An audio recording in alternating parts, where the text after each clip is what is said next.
السلام علیکم ورحمۃ اللہ وبرکاتہ۔ چودھری رب نواز کے اکلوتے بیٹے کی شادی تھی۔ پورے گاؤں میں جشن کا سما تھا۔ شہر سے ناچنے والی عورتوں کو بھی بلا رکھا تھا۔ ناچ دیکھنے کے لیے پورا گاؤں جمع ہو گیا تھا۔ ایک خواجہ سرا نے ناچنے سے پہلے چودھری کے پاؤں چھوئے۔ اس پر نظر پڑتے ہی چودھری ساکت رہ گیا، کیونکہ یہ خواجہ سرا وہی بچہ تھا جسے چودھری نے 15 سال پہلے۔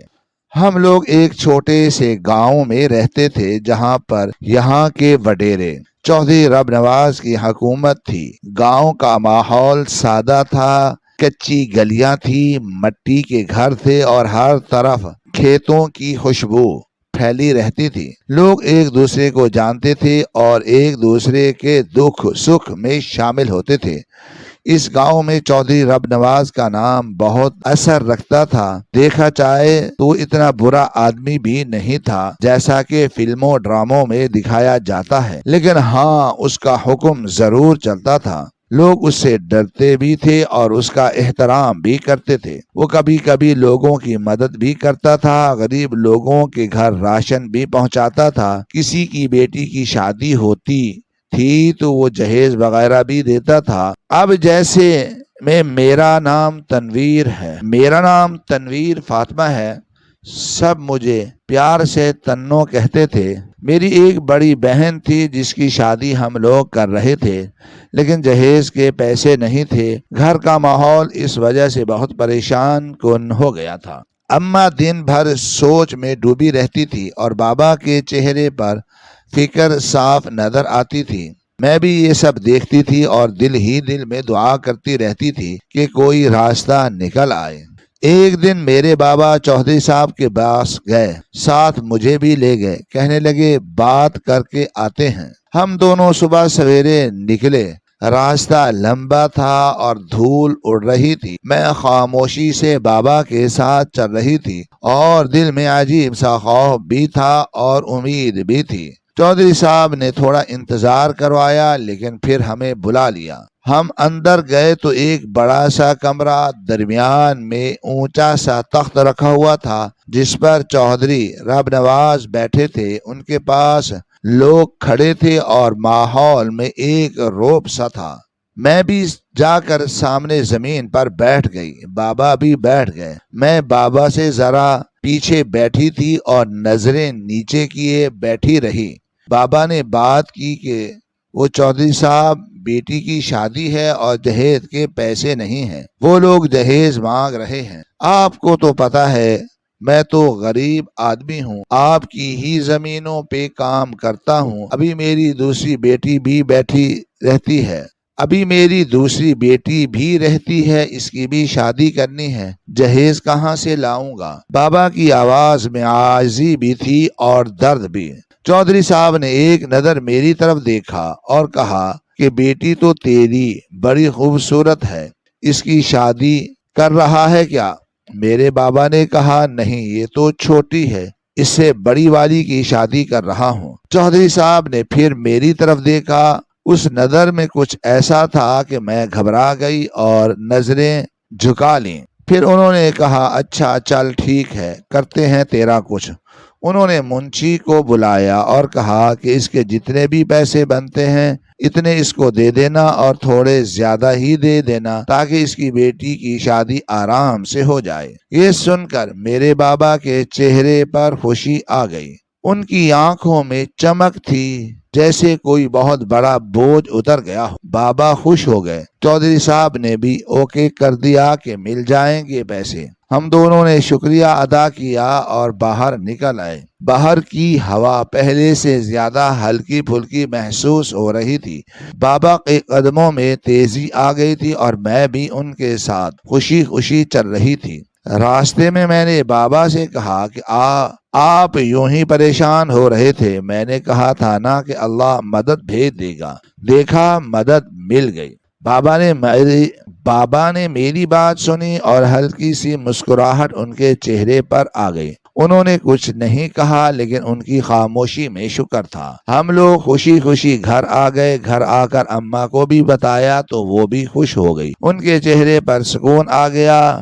گھر کا ماحول جو پہلے بوجھل تھا اب ہلکا ہو گیا تھا۔ ایسا لگ رہا تھا جیسے ہمارے گھر میں پھر سے زندگی لوٹ آئی ہو۔ ماں نے کہا کہ لیکن اتنی جلدی کیسے مان گیا؟ پہلی ہی ملاقات میں ان کی آواز میں حیرانی بھی تھی اور ایک ہلکا سا خوف بھی تھا۔ وہ بار بار بابا کے چہرے کو دیکھ رہی تھی جیسے کوئی جواب ڈھونڈ رہی ہو۔ میرے بابا نے کہا کہ ہاں، اس بارے میں تو میں بھی سوچ رہا تھا۔ وہ کچھ لمحے خاموش رہے جیسے اپنے ذہن میں ساری باتیں جوڑ رہے ہوں۔ میں نے کہا امی چودھری صاحب بار بار میری طرف دیکھ رہے تھے۔ امی چودھری صاحب بار بار میری طرف دیکھ رہے تھے۔ میری اپنی آواز میں بھی ہلکی سی گھبراہٹ تھی جو میں چھپانے کی کوشش کر رہی تھی۔ بابا نے کہا کہ ہاں بیٹا، میں بھی نوٹ کر رہا تھا یہ بات۔ ان کے چہرے پر سنجیدگی آ گئی تھی۔ ماں نے فوراً کہا کہ پھر آپ کو اس کو نہیں لے کے جانا چاہیے تھا۔ پتہ نہیں کس منظر سے یہ دیکھ رہے تھے۔ آپ کو تو پتہ ہے ان چودھریوں کو یہ کون سا دودھ کے دھلے ہوتے ہیں۔ ماں کی بات سن کر میرے دل میں بھی ایک عجیب سا ڈر بیٹھ گیا۔ میں بھی ڈر گئی۔ مجھے بھی نہیں جانا چاہیے تھا، بس مجھے چودھری کی حویلی دیکھنے کا شوق تھا تو میں بھی ساتھ چل پڑی تھی۔ مجھے تو اپنی ہی بات پر پچھتاوا ہونے لگا تھا۔ ماں نے کہا اب تو نے کہیں نہیں جانا، تو بہت زیادہ خوبصورت ہے اور خوبصورت لڑکیوں پہ سب کی نظر ہوتی ہے۔ ویسے بھی چودھری صاحب کا ماضی کون سا اچھا ہے۔ ان کے لہجے میں سختی بھی تھی اور فکر بھی تھی۔ میں نے کہا کہ کیا مطلب؟ بابا یہ سنتے ہی اٹھ کے چلے گئے جیسے وہ اس بات کو سننا ہی نہیں چاہتے تھے۔ کمرے میں ایک عجیب سی خاموشی چھا گئی۔ رات کو جب سو گئے تو ماں میرے پاس آئی۔ کمرے میں ہلکا سا اندھیرا تھا اور باہر سے ہوا کی آواز آ رہی تھی۔ ماں نے دھیمی آواز میں مجھے ایک کہانی سنانی شروع کی۔ ماں نے کہا کہ یہ جو چودھری صاحب تھے نا، ان کی ایک تیرے سے بھی زیادہ خوبصورت بیوی تھی۔ وہ کہتے ہوئے جیسے وہ ماضی میں کھو گئی تھی۔ انہوں نے کہا کہ یہ اس پہ اپنی جان چھڑکتے تھے۔ اس کو دیکھ کر ان کے چہرے پر مسکراہٹ آ جاتی تھی۔ وہ اس کے بغیر ایک لمحہ بھی نہیں رہ سکتے تھے۔ انہوں نے بتایا کہ ان کی دوسری بیوی تھی۔ پہلی بیوی تو ان کی خاندان سے تھی، ان کی کزن چاچا زاد اس کے ساتھ شادی ہوئی تھی، لیکن دوسری بیوی کو یہ شہر سے لے کر آئے تھے۔ بالکل تیری طرح کی پیاری، لمبی، دبلی، پتلی پتلی، نین نکوش والی، لمبے لمبے بالوں والی لڑکی تھی۔ ماں کی باتیں سنتے ہوئے میرے دل میں ایک تصویر بننے لگی تھی، ایک خوبصورت لڑکی جو اس بڑی حویلی میں رہتی ہو اور سب کی نظروں کا مرکز ہو۔ ماں نے کہا کہ بہت محبت کرتے تھے اس سے، ہر وقت اس کا خیال رکھتے تھے، اس کی ہر خواہش پوری کرتے تھے اور وہ بھی ماں بننے والی تھی۔ یہ سن کر میں نے بھی سانس روک لیا، جیسے اگلی بات سننے سے پہلے دل کو سنبھال لینا چاہتی ہوں۔ پھر ماں نے کہا لیکن جب وہ ماں بننے والی تھی تو اس کا بچہ اس دنیا میں نہیں رہا۔ کمرے میں ایک لمحے کے لیے خاموشی چھا گئی۔ ماں کی آواز بھی دھیمی ہو گئی تھی۔ انہوں نے کہا کہ اس کے بعد چودھری صاحب کو اس سے ایسی نفرت ہوئی کہ چودھری صاحب نے اسے اس دنیا سے ہی بھیج دیا۔ یہ سنتے ہی میرے جسم میں سنسنی دوڑ گئی۔ میں حیران ہو گئی۔ میں نے کہا کہ یہ کیا بات ہوئی؟ جس سے اتنی محبت کی اس کو دنیا سے ہی بھیج دیا۔ میری آواز کانپ رہی تھی اور دل تیزی سے دھڑک رہا تھا۔ ماں نے کہا کہ ہاں، یہ چودھری صاحب ہوتے ہی ایسے ہیں نا، ان کے دل بڑے سخت ہوتے ہیں، پتھر جیسے دل ہوتے ہیں ان کے، کب ان کا موڈ بدل جائے پتہ نہیں چلتا۔ ان کی آواز میں ایک کڑوا سچ تھا جو برسوں سے اپنے دل میں لیے بیٹھی تھی۔ انہوں نے کہا اس لیے ان سے دور ہی رہنا چاہیے۔ یہ تو مجبوری ہے ہماری کہ پیسے لینے تھے، بس ان سے جتنا دور رہو اتنا اچھا ہے۔ میں ساری رات ماں کی اس کہانی کے بارے میں سوچتی رہی جو انہوں نے مجھے سنائی تھی۔ میرے ذہن میں وہ حویلی گھوم رہی تھی۔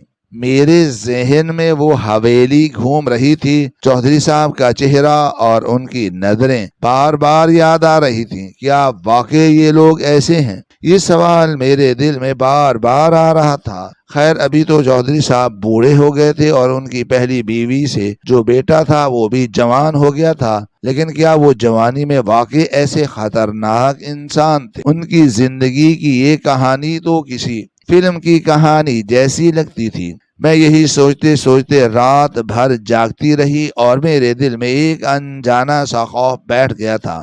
ویسے میرے ماں باپ بھی یا تو مجبور تھے یا پھر دوغلے تھے۔ ایک طرح وہ بار بار کہتے رہتے تھے کہ چودھری صاحب کا خاندان ایسا ہے، برے لوگ ہیں، ضرورت سے زیادہ پیسہ ان کے پاس ہے، امیر ہیں اس لیے ان کے دماغ خراب ہیں۔ کبھی کہتے کہ یہ لوگ کسی کے نہیں ہوتے، کبھی کہتے ان سے دور ہی رہنا چاہیے، لیکن جب ضرورت پڑی تو انہی کے در پہ جا کے کھڑے ہو گئے اور انہی سے پیسے بھی لے لیے، اور اب پیسے لینے کے بعد پھر سے انہی کی برائیاں کر رہے تھے۔ میں یہ سب دیکھتی تھی تو میرے دل میں عجیب سی کشمکش ہوتی تھی۔ میں سمجھ نہیں پا رہی تھی کہ اصل سچ کیا ہے۔ غربت انسان سے کیا کچھ نہیں کروا دیتی، یہ بات مجھے پہلی بار سمجھ آ رہی تھی۔ خیر میری بہن کی شادی اچھے طریقے سے ہو گئی۔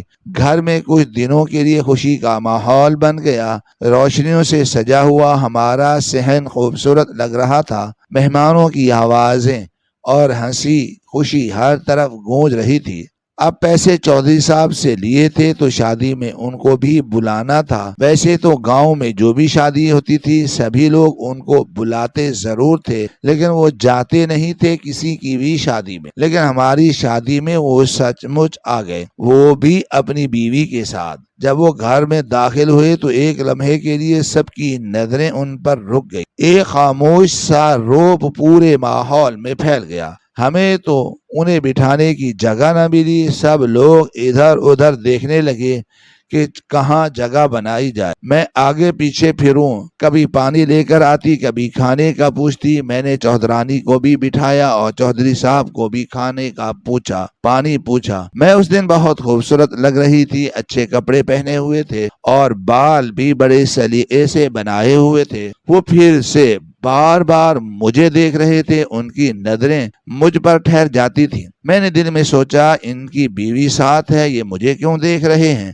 میرے دل میں ایک ہلکی سی بے چینی پیدا ہو گئی۔ خیر وہ وقت تو گزر گیا، وہ جلدی چلے گئے، بہن بھی رخصت ہو گئی۔ گھر ایک دم خاموش ہو گیا، جیسے ساری رونقیں ساتھ لے گئی۔ اس کے بعد سبھی لوگ کہنے لگے کہ تجھ غریب کی شادی میں چودھری صاحب کیا کرنے آئے تھے؟ بابا نے کہا کہ یہ تو ان کی کرم نوازی ہے، اگر آئے تھے تو اچھی بات ہے۔ کوئی 2-4 ہفتے گزرے ہوں گے کہ پتہ چلا کہ ہمارے اندر اتنا ٹرسٹ کیوں لے رہے ہیں وہ، کیونکہ انہوں نے میرا رشتہ بھیج دیا اپنے بیٹے زرار کے لیے۔ زرار کا نام میں نے پہلے بھی سنا تھا، وہ بہت ہی خوبصورت، سمجھدار، رحم دل اور اچھا انسان تھا۔ گاؤں کی لڑکیاں اس کا ذکر کرتے ہوئے بھی شرما جاتی تھیں۔ اس کو دیکھ کے کوئی بھی لڑکی اس کی دیوانی ہو سکتی تھی، لیکن جس گلی جانا نہ ہو اس کا راستہ نہیں پوچھتے۔ اس لیے میں نے کبھی اس کے اوپر غور نہیں کیا، کیونکہ مجھے پتا تھا کہ ہم اس گاؤں کی کمی کمین اور وہ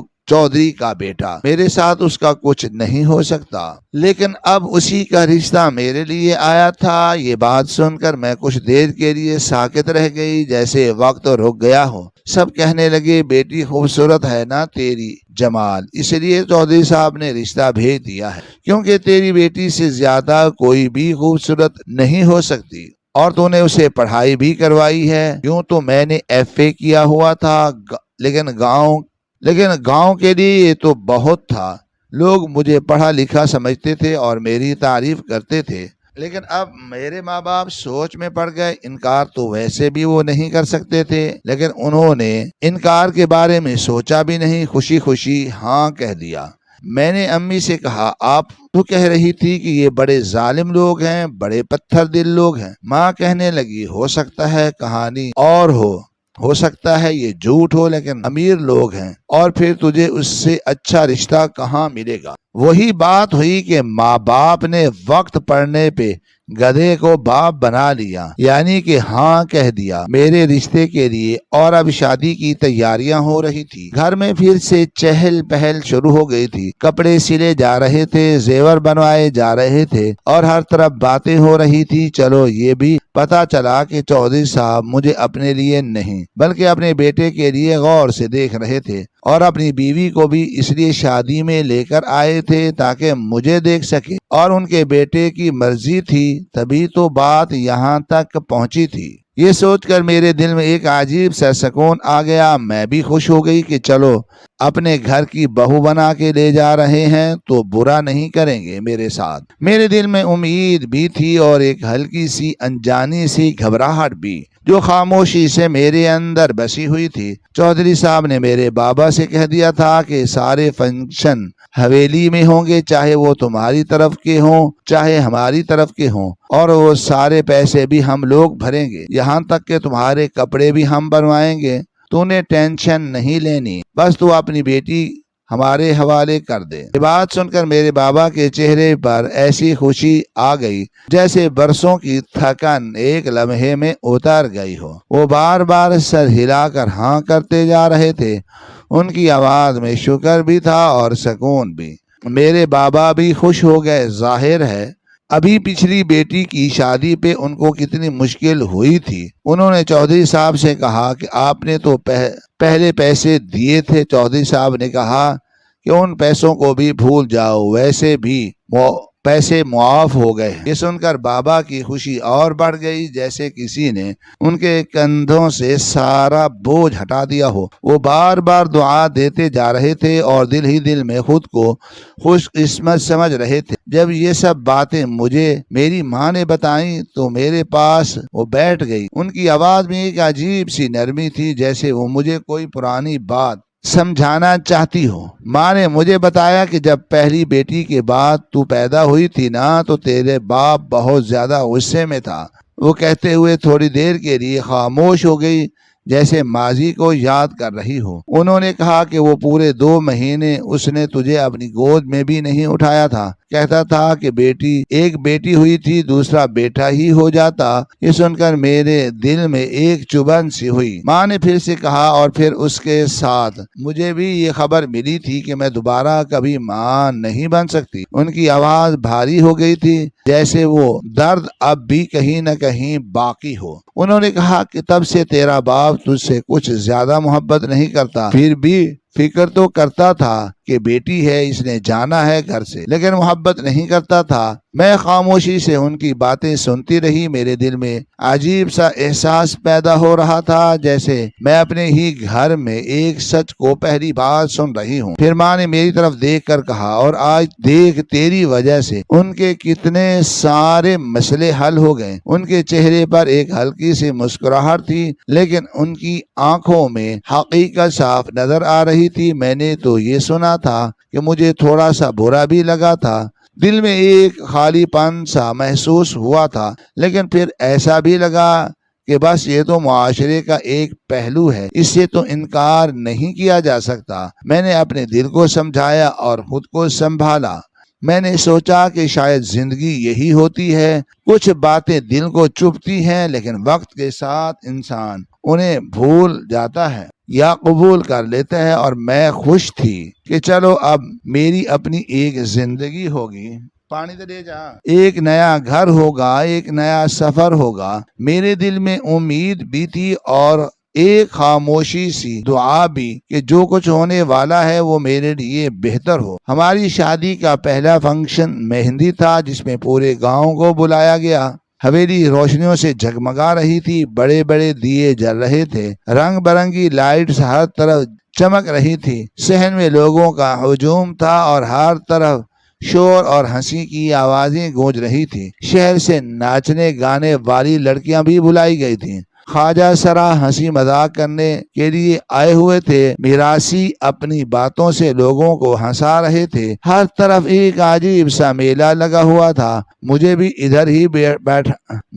ادھر ہی بٹھانا تھا، لیکن میرے آگے ایک پردہ لگا دیا گیا تھا تاکہ پردہ رہے لیکن میں بھی فنکشن کو انجوائے کر سکوں۔ میں پردے کے پیچھے بیٹھی سب کچھ دیکھ رہی تھی۔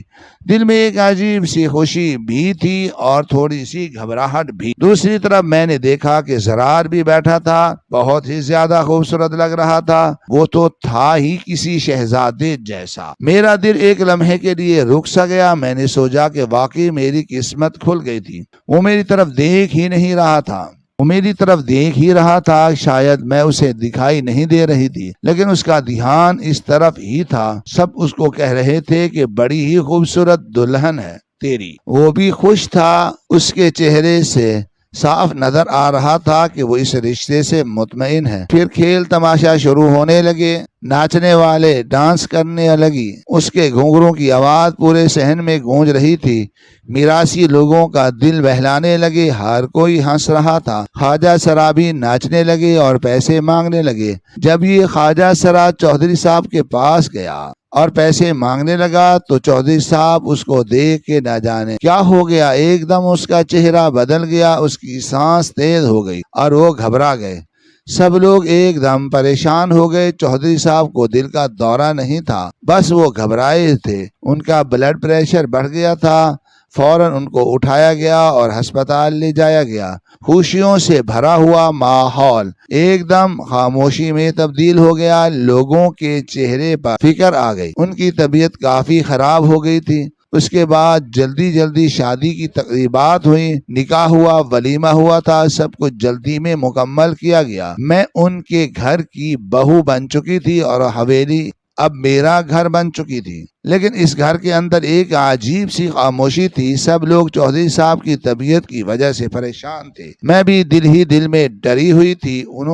ایک دن انہوں نے زرار کو بھی کمرے میں بلایا، ساتھ مجھے بھی بلایا۔ میں اندر گئی تو کمرے میں ہلکی سی روشنی تھی۔ چودھری صاحب بستر پر لیٹے ہوئے تھے، ان کا چہرہ کمزور لگ رہا تھا۔ انہوں نے کہا کہ یہ تو اب اس گھر کی عزت ہے، اپنی بیوی کو بھی بلاؤ۔ سب لوگ کمرے میں جمع ہو گئے۔ ماحول بہت سنجیدہ ہو گیا تھا۔ وہ دھیمی آواز میں کہنے لگے کہ لگتا ہے میرا آخری وقت آ گیا ہے۔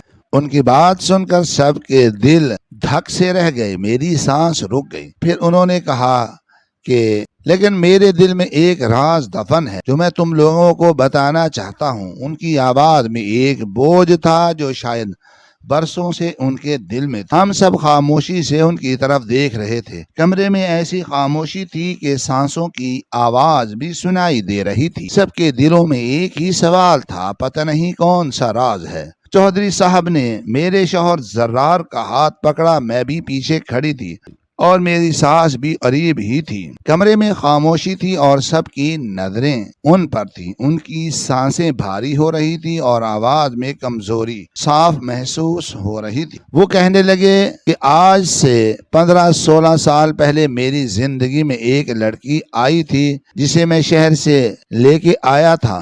اس کا اس دنیا میں کوئی بھی نہیں تھا۔ وہ بہت زیادہ خوبصورت تھی۔ میں نے اس سے شادی کی اور سب کے خلاف جا کر اسے اپنے ساتھ رکھا۔ اس کا نام سہانی تھا۔ اس کی آواز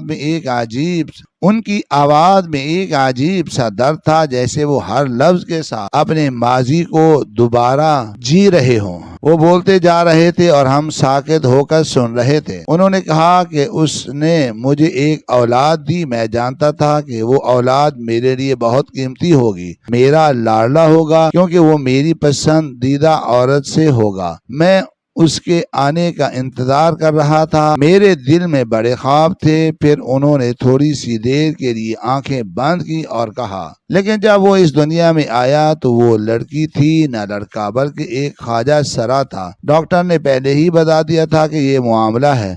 لیکن یہ بات صرف مجھے پتا تھی، سہانی کو نہیں۔ یہ سن کر کمرے میں موجود سب لوگوں کے چہرے بدل گئے۔ میں نے زرار کی طرف دیکھا تو وہ بھی حیران تھا۔ چودھری صاحب نے کہا کہ میں سوچنے لگا کہ ہماری عزت کا کیا ہوگا، ہمارے رتبے کا کیا ہوگا۔ ہم گاؤں کے چودھری ہیں، میرے گھر خواجہ سرا پیدا نہیں ہو سکتا۔ مجھے لگ رہا تھا کہ یہ میرے لیے سزا ہے کہ میں نے کیا کیا تھا۔ ان کی آواز کانپنے لگی۔ وہ کہنے لگے کہ بس وہ میری زندگی کا ایک کمزور لمحہ تھا۔ میں اسے اپنے ساتھ لے گیا اور ٹرین اسٹیشن پر چلا گیا۔ رات کا وقت تھا اور ہر طرف اندھیرا تھا۔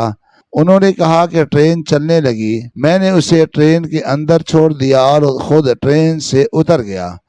وہ بچہ اکیلا رہ گیا اور میں واپس آ گیا۔ میرے دل میں سنسنی دوڑ گئی۔ میں نے اپنی سانس روک لی۔ انہوں نے کہا کہ اس کی پیشانی پر ایک کالا نشان تھا جو کہ ہمارا خاندانی نشان ہے۔ میرے باپ کی پیشانی پر بھی تھا، میرے دادا کی پیشانی پر بھی تھا، میری پیشانی پر بھی ہے۔ اس کا مطلب وہ ہمارے ہی خاندان کا چراغ تھا۔ لیکن میں نے اس کے ساتھ یہی کیا۔ ان کی آنکھوں سے آنسو بہنے لگے۔ انہوں نے کہا کہ جب سہانی کو پتا چلا کہ اس کی اولاد اس دنیا سے چلی گئی ہے تو میں نے اسے یہی کہا تھا۔ وہ پاگل سی ہو گئی تھی، دیوانی سی ہو گئی تھی، بہت دکھی رہنے لگی تھی۔ کمرے میں ہر طرف خاموشی تھی اور صرف ان کی آواز سنائی دے رہی تھی۔ انہوں نے کہا لیکن ایک دن اسے یہ خبر ملی کہ میں نے ہی اس کی اولاد کو چھوڑا ہے تو وہ میری دشمن بن گئی۔ مجھے اسے بھی اس دنیا سے بھیجنا پڑا، اپنی پسندیدہ عورت کو، کیونکہ میں اپنی سلطنت نہیں گرانا چاہتا تھا۔ یہ سن کر میرا دل دہل گیا۔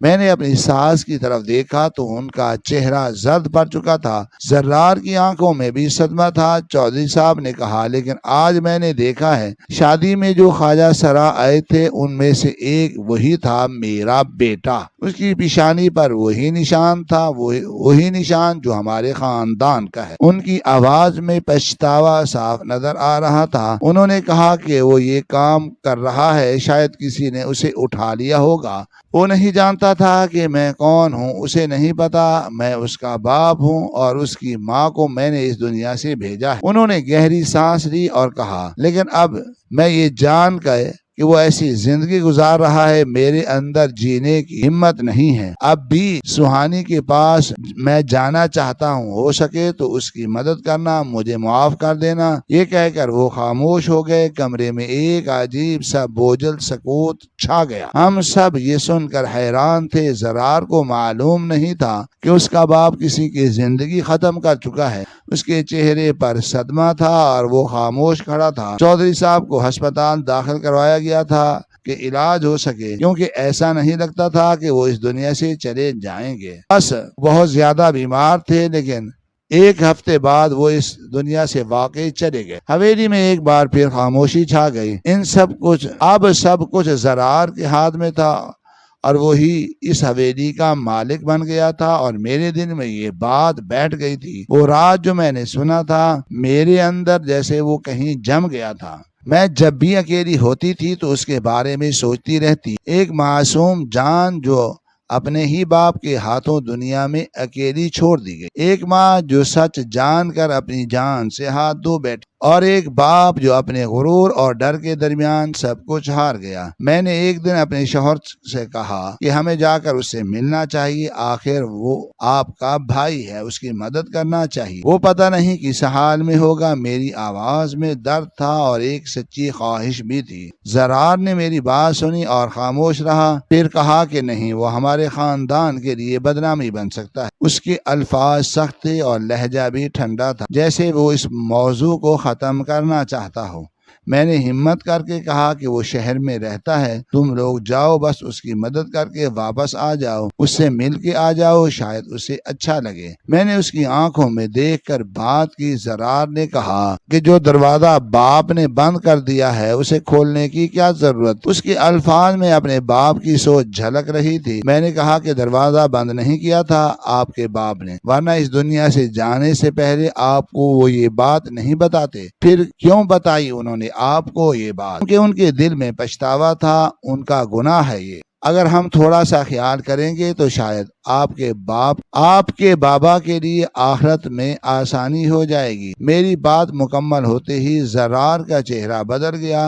اس نے کہا کہ تم غریب کی بیٹی ہو تو میری بیوی بن گئی ہو، لیکن اب الٹی سیدھی باتیں بات کرو۔ یہ سن کر میرا دل ٹوٹ گیا۔ مجھے لگا جیسے کسی نے میرے وجود کو ہی ٹھکرا دیا ہو۔ میں کچھ نہ بولی، بس خاموشی سے اپنے کمرے میں چلی گئی۔ اگلے 2-3 دن میں نے اس سے بات نہیں کی۔ میں روتی رہی، رات کو تکیا بھیگ جاتا اور دن کو آنکھیں سرخ رہتی۔ حویلی کی دیواریں بڑی تھی لیکن ان کے اندر میرا دل بہت چھوٹا ہو گیا تھا۔ پھر ایک دن زرار میرے پاس آیا، اس کے چہرے پر نرمی تھی۔ وہ میرے قریب بیٹھا اور کہنے لگا کہ مجھے معاف کر دو، تم غریب کی بیٹی ضرور ہو لیکن تم نے بہت بڑی بات کی ہے۔ بس اس کی آواز میں سچائی تھی۔ اس نے کہا کہ ہم شہر چلیں گے۔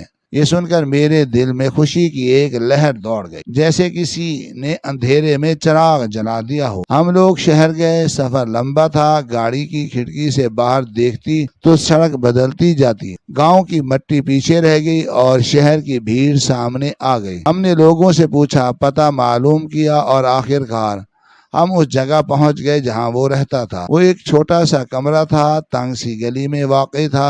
دروازہ پرانا تھا اور دیواروں پر نمی کے نشان تھے۔ ہم نے دروازہ کھٹکھٹایا، دروازہ کھلا تو سامنے وہ کھڑا تھا۔ اس کا نام چاہت تھا۔ اس کی شکل زرار سے ملتی تھی لیکن وہ ذرا زیادہ نرم چہرے والا تھا۔ اس کی آنکھوں میں ایک خاموشی تھی جیسے وہ بہت کچھ دیکھ چکا ہو۔ ہم اندر گئے۔ کمرہ سادہ تھا، ایک چارپائی تھی، ایک چھوٹی سی میز تھی اور ایک کونے میں چند برتن رکھے تھے۔ زندگی بہت سادہ تھی وہاں۔ ہم نے اس کو ساری بات بتائی، اس کے باپ کے بارے میں، اس کے ماضی کے بارے میں، اس کے خاندان کے بارے میں۔ وہ خاموشی سے سنتا رہا۔ اس کے دل میں کوئی خاص جذبات نہیں اٹھے اور نہ ہی اس نے زرار کی طرف ایسے دیکھا جیسے وہ اس کا بھائی ہو۔ نہ گلے ملا، نہ رویا، بس خاموش بیٹھا رہا جیسے یہ سب اس کے لیے کوئی نئی بات نہ ہو۔ زرار نے کہا کہ تمہارا بھی حق ہے۔ اس نے جیب سے کاغذ نکالا اور کہا کہ ہر مہینے تمہارے اکاؤنٹ میں کچھ پیسے بھیج دیے جائیں گے تاکہ تم اپنا گزارا چلا سکو۔ چاہت نے ہماری طرف دیکھا اور کہا شکریہ۔ اس کی آواز میں شکر تھا لیکن کوئی خوشی نہیں تھی۔ جب ہم لوگ اٹھ کر جانے لگے تو دروازے تک آیا وہ۔ جاتے جاتے اس نے کہا ہمارے اپنے ہمیں پھینک کے اکثر بھول جاتے ہیں لیکن تم لوگ ملنے کے لیے آئے، تمہارا شکریہ۔ اب اس کی آنکھوں میں آنسو تھے۔ پہلی بار اس کے چہرے پر ایک جذبہ نظر آیا۔ میں نے اور زرار نے اس کی طرف دیکھا اور پھر ہم نے ہاں میں سر ہلایا کہ ٹھیک ہے، کوئی بات نہیں۔ ہم واپس آ گئے لیکن وہ منظر میرے دل میں رہ گیا۔ ایک چھوٹا سا کمرہ، اس میں ایک بڑی کہانی۔ اب ہر مہینے زرار اس کے اکاؤنٹ میں پیسے بھیج دیا کرتا تھا۔ کبھی کبھار فون پر بات بھی ہو جاتی تھی۔ رشتہ شاید مضبوط نہ تھا لیکن ایک ڈور ضرور بند گئی تھی۔ وقت گزرتا گیا، حویلی میں زندگی پھر سے معمول پر آ گئی۔ پھر ایک دن ہماری اولاد ہوئی، گھر میں خوشی کی لہر دوڑ گئی۔ اس دن مجھے احساس ہوا کہ ایک ماں کا دل کیا ہوتا ہے۔ جب ہمارا بچہ پیدا ہوا تو کچھ دن بعد چاہت ہم سے ملنے بھی آیا۔ اس نے بچے کو گود میں بھی اٹھایا۔ اس کی آنکھوں میں ایک عجیب سی نرمی تھی۔ اس نے بچے کے سر پر ہاتھ رکھا اور خاموشی سے مسکرا دیا۔ اس لمحے میں نے محسوس کیا کہ شاید اس کے دل میں بھی کہیں نہ کہیں محبت باقی ہے۔ شاید وہ بھی اپنے کسی حصے کو ہمارے اندر دیکھ رہا تھا۔ ایک دن زرار نے مجھے کہا کہ تم نے مجھے اچھے راستے پہ چلایا، تم نے مجھے بہت اچھی بات بتائی، تم اچھی بیوی ہو۔ وہ میری تعریف کرتا رہا۔ اس بات پر یہ سن کر میرے دل کو سکون ملا۔ مجھے لگا کہ میری بات رائے گا نہیں گئی۔ میں نے جو محسوس کیا تھا وہ غلط نہیں تھا۔ مجھے بھی اچھا لگتا تھا کہ میں نے کسی کی زندگی میں تھوڑی سی روشنی ڈال دی ہے، چاہے وہ روشنی بہت چھوٹی ہی کیوں نہ ہو۔ باقی صحیح کہتے تھے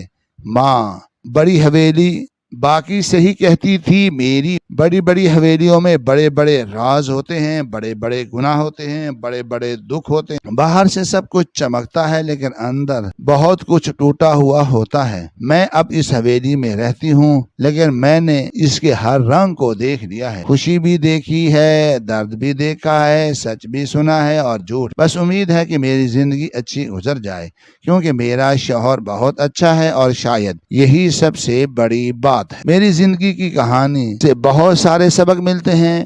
انسان کی اصل پہچان اس کے عمل سے ہوتی ہے، نہ کہ اس کے رتبے اور دولت سے۔ ایک طرف چودھری صاحب جیسے طاقتور انسان نے اپنے غرور اور معاشرتی ڈر کی وجہ سے ایک معصوم جان کو چھوڑ دیا اور اپنی پسندیدہ بیوی کی زندگی بھی ختم کر دی۔ یہ اس بات کی علامت ہے کہ جب انسان اپنے مقام اور عزت کو انسانیت سے اوپر رکھتا ہے تو وہ بڑے سے بڑا گناہ بھی کر لیتا ہے۔ احساس اور ندامت انسان کے اندر زندہ رہتے ہیں۔ چودھری صاحب کے دل میں آخر کار پچھتاوا جاگا اور وہ اپنے کیے کا بوجھ برداشت نہ کر سکے۔ اس سے یہ سبق بھی ملتا ہے کہ برے عمل کا اثر وقتی نہیں ہوتا، بلکہ انسان کو زندگی بھر ستاتا رہتا ہے۔ میری زندگی کی کہانی معاشرتی رویوں کی بھی عکاسی کرتی ہے، جہاں خواجہ سرا افراد کو قبول نہیں کیا جاتا اور انہیں اپنے ہی گھر سے دور کر دیا جاتا ہے۔ ہمیں یہ سیکھنا چاہیے کہ ہر انسان برابر ہے اور کسی کی پیدائش اس کی عزت یا ذلت کا فیصلہ نہیں کرتا۔ تنویر فاطمہ کا کردار ہمیں ہمدردی اور ہمت کا درس دیتا ہے۔ اس نے سچ کا ساتھ دیا اور اپنے شوہر کو بھی صحیح راستہ دکھایا۔ اس کے ایک فیصلے نے ایک ٹوٹے ہوئے رشتے کو کم از کم کچھ حد تک جوڑ دیا۔ انسان ہمیشہ انصاف اور انسانیت کا ساتھ دینا چاہیے، چاہے حالات کیسے بھی ہوں، کیونکہ یہی راستہ سکون اور بہتری کی طرف لے جاتا ہے ہمیں۔ ہماری آج کی یہ کہانی آپ کو کیسی لگی کمنٹ باکس میں اپنی رائے کا اظہار ضرور کریں اور ہمارے چینل کو سبسکرائب کریں۔ شکریہ۔ اللہ حافظ۔